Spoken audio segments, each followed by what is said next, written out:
Hey everybody, it's Lori again. I just wanted to share with you this little planner that I was kind of playing around with. I made it for myself, and it was just kind of an experiment. So it was definitely a learning experience, and I decided what I will and won't do if I make another one. But I just was kind of playing around with some different papers that I had, and trying my hand at doing some like digital backgrounds with papers to make some journaling lines, and using backgrounds for the calendars and stuff like that. So I'll just do a quick flip through for it, or of it, for you, and just if you have any questions, let me know, and I'll give you my techniques that I probably won't use again, just in case you're thinking about doing one of these yourself. The paper that I used on this was the Keller-Kurtz collection by the Paper Studio, and I wanted to keep the cover just flat, so what I did was I just cut out some of the pieces from the paper and then just Mod Podged them down on the front and on the back. And then I just used binder rings, the 3 rings to use to bind them, and I think next time if I make another one of these, I'll probably use my Bind It All or think of something else. And the only reason I didn't use my Bind It All this time is because I didn't think it would lay completely flat like it is, because I don't think that the O-rings that I have, I don't think that they were big enough for as thick as this is. Looking at it now, they might have been. So I probably could have used them. So next time I'll probably give that a shot and see what happens. And one of the main reasons that I don't like the rings is because I wanted to put kind of a spine, what made it look like a book spine on there, and I inked up some grunge paper and I used that. And it actually looks like real leather, I think, and feels like it too. The only problem is that I had to cut slits in it for the rings, which I thought was a clever idea.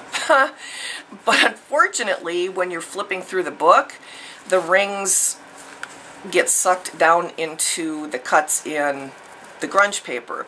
So they don't stay put. They don't stay where they're supposed to. So then what I did is I tied some of this ribbon on here, thinking that that would help them stay on the outside of the grunge paper, but it doesn't really. So it's pretty.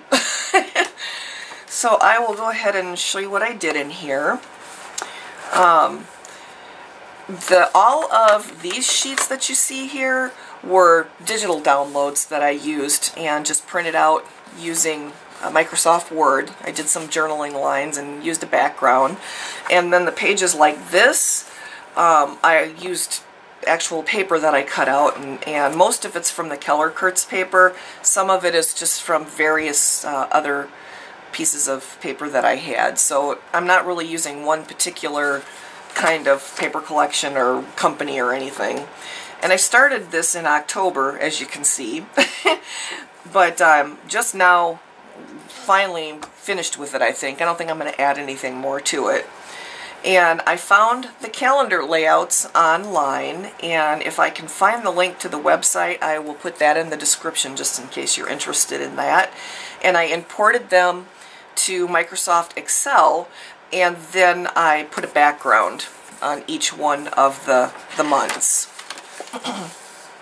And for each one of the months, I did some like a journaling page so you can write notes or whatever. And then well, when we get to January, you'll see I added pockets and stuff.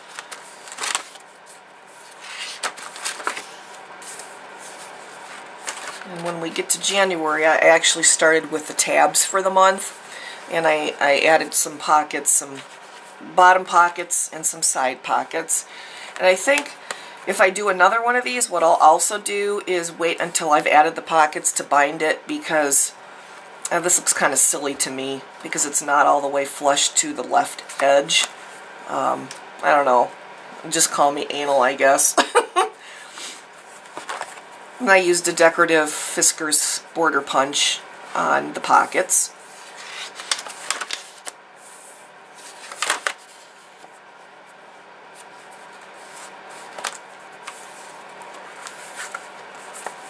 They also don't like to turn as well, the pages with the binder rings, because what I used for dividers in between each month is a piece of chipboard that I put cardstock on, and they don't like to turn very smoothly.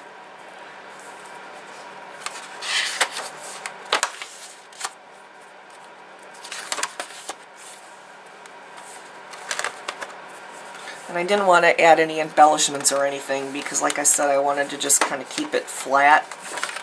I didn't really want it bulking up.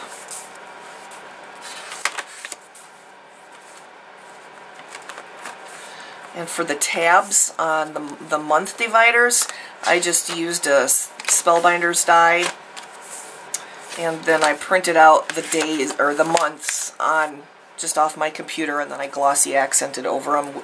I inked them up to make them look kind of grungy, and then I glossy accented over them to make sure that they wouldn't get pulled off with use.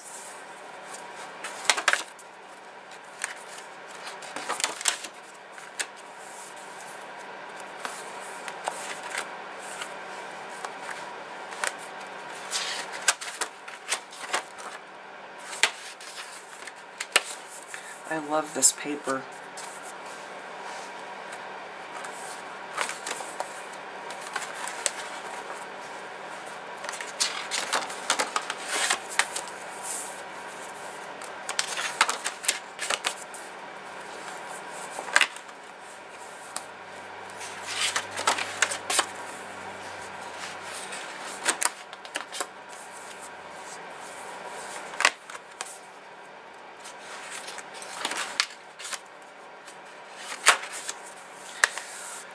So it's nothing terribly exciting, kind of repetitive.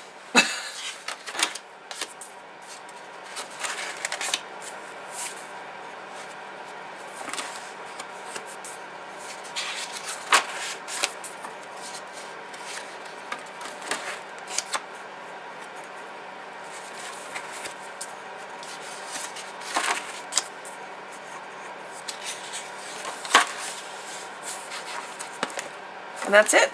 That is my big experiment with a calendar or a daily planner or whatever you want to call it.